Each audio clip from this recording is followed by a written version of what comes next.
Hello guys, it's Kimirafer and welcome to a different video. Actually, thing I'm doing now is, as you can see on screen, is a science report. That's on the screen right now, and this is my research project. Well, from my group. We had to do this during the semester, and I basically got the idea to talk about this through another YouTuber, Arava, who did it on his university dissertation. This is not like an end project or dissertation. This is a research project, which was, basically we got 5 lab sessions in the semester, a couple of discussion moments and a topic, and they're like, come on, do what you can. So basically I'll switch it over to my screen here. As you can see here, basically, we tested, it's Dutch, so I'll translate everything. We tested the composition of the black soldier fly. So if you see this, it's black soldier fly, and we're using the larva. We tested the composition of it and how it's affected by what they eat. So basically we had 1 reference substrate and 2, eventually 3, test substrates, which were all basically waste from other stuff. We had brewer's grain, which is a waste product, of course, from beer brewing, and tomato stems, which, of course, evidently is a waste product from tomatoes. And the reference was whatever chickens eat. So anyway, that's the table, and basically this is a whole summary of why we're researching this. And it goes on into the literature study, which I'm not going to get into. This is just a mandatory thing we had to do. Look at literature and see whatever you could find on the internet or in books or whatever, which fit with our thing. Things like these, which are dehydrated larvae that were tested with averages, standard deviation, min, max, and the number of tests. And basically we tested protein, fat, fibers, ash. I think did we did ash? No, we didn't do the ash. We were going to do a couple of vitamins. We're going to do vitamin E. No, wait, vitamin C and B12. In the end, we only were able to do C. There are a couple of reasons for that, mostly money. And this is just for the substrates. So anyway, let's get on. These are alternative techniques we could have used if given the money, the time, or whatever. I mostly did the proteins, and we used the Kjeldal methods, which is not very fast, but it's decent. Well, it's actually really accurate. We could have used the Dumas method, but we don't have anything for it.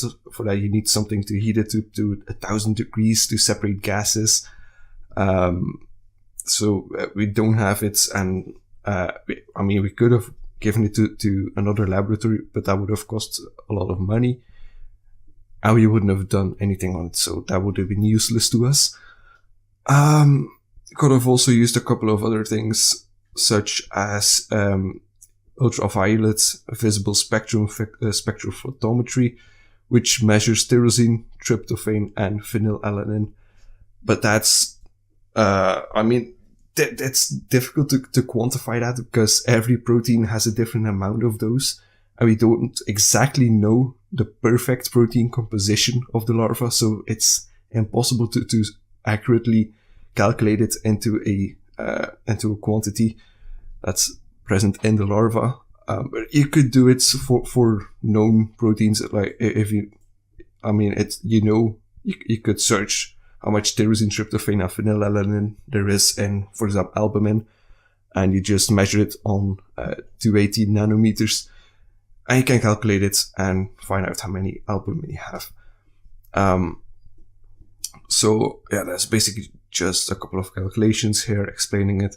Could also use Comessi staining, which is better known as a Bradford assay, but that it's less accurate. And the thing is, we were using dried larvae because these larvae in nature are slimy or wet. So we used them dried, and we kind of had the fear that with this, although it's a fast method, we could have done it in one lab session instead of 5 and a bit. I think one lab session was 4 hours. I think I spent a total of 30 hours in the lab, maybe 25 to 30 hours. I wouldn't know for sure. At least 25. So I went overtime. With Bradford, that could have been less. But because Bradford is liquids, then we'd have to extract all the protein from the grains, which of course we were using mortar and pestle to crush them. But then you'd have to extract all the protein, which is annoying in itself. And it wouldn't have been such a feasible thing. And then you'd have to filter it, only use liquids, and then use a spectrophotometer.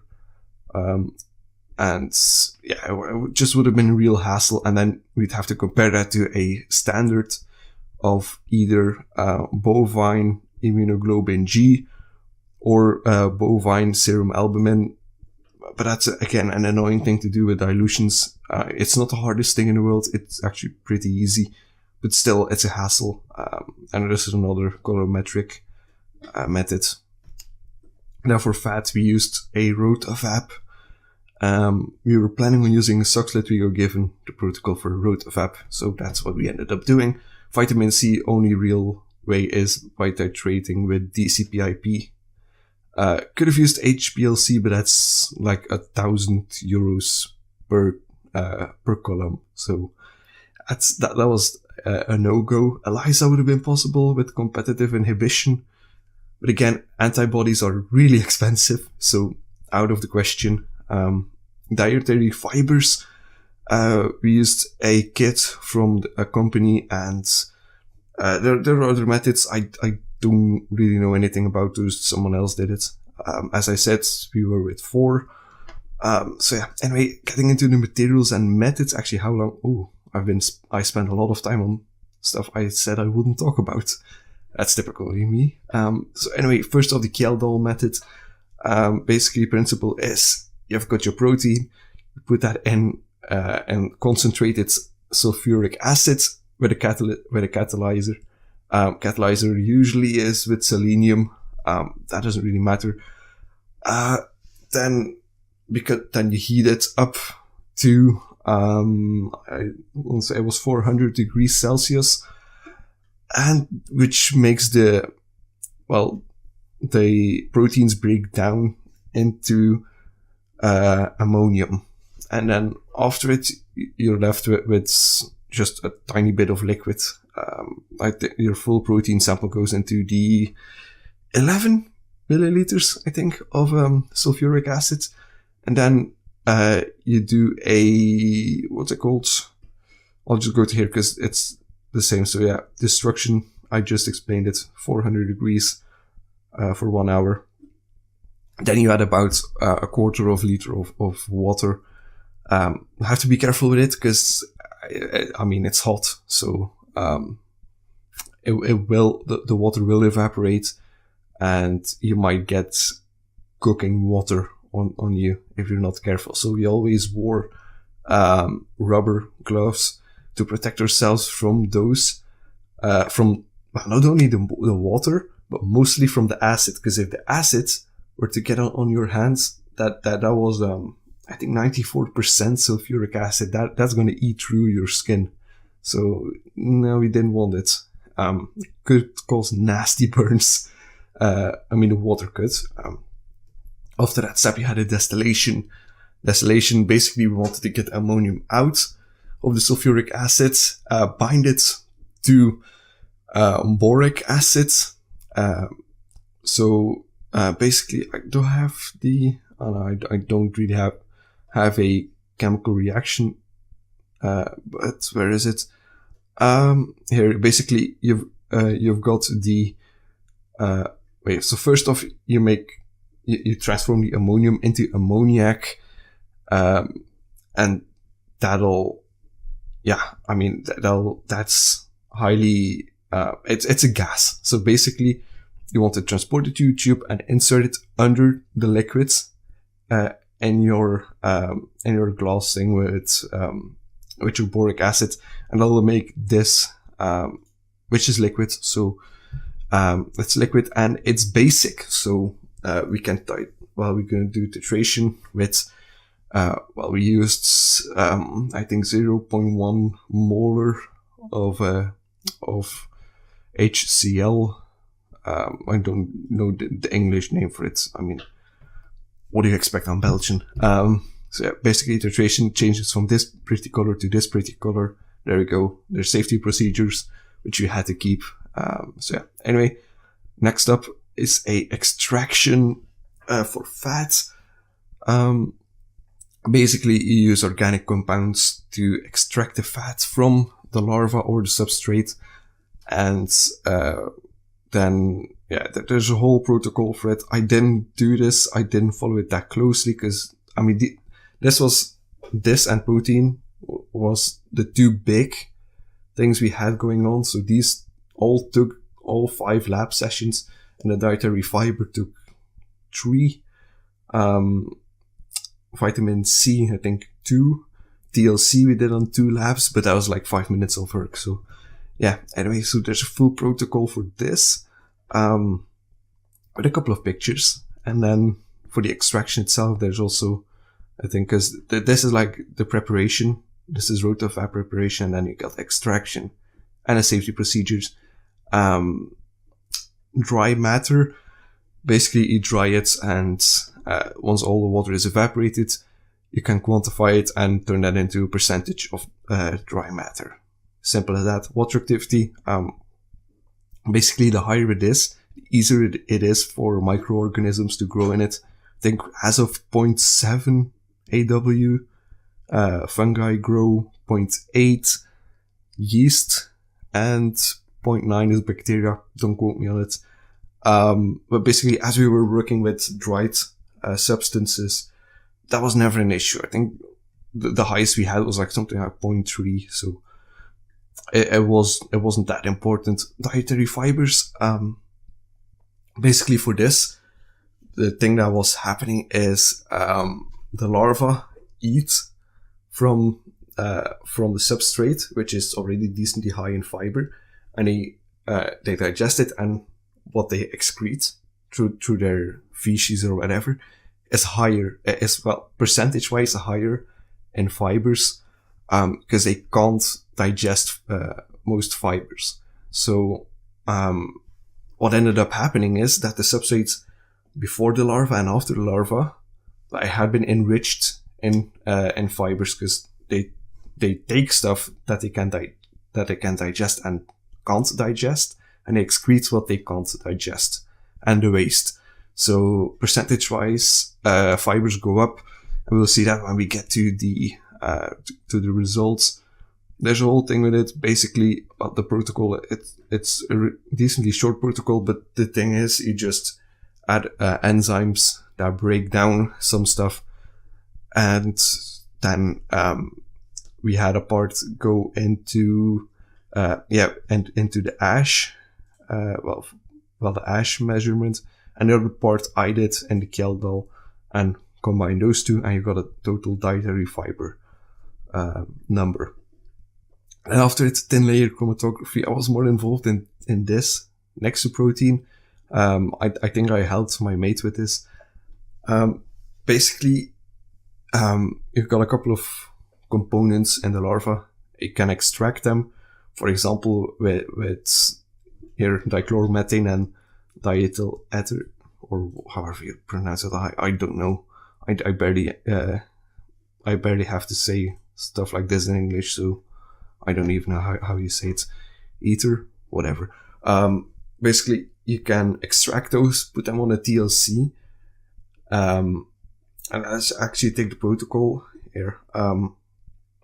So you take your sample, you extract everything in dichloromethane, take a TLC plate, spot it on, I think, about 1.5 centimeters from the lowest point, and then fill up the chamber with the other this thing, and basically what will happen is the TLC plate will attract the fluids through capillarity, and it'll take the spot up and up, and the more affinity it has, the higher it goes up. So we separate components. We can identify those by sometimes by color, sometimes to the spectrophotometer or under UV light. But didn't have great success with this.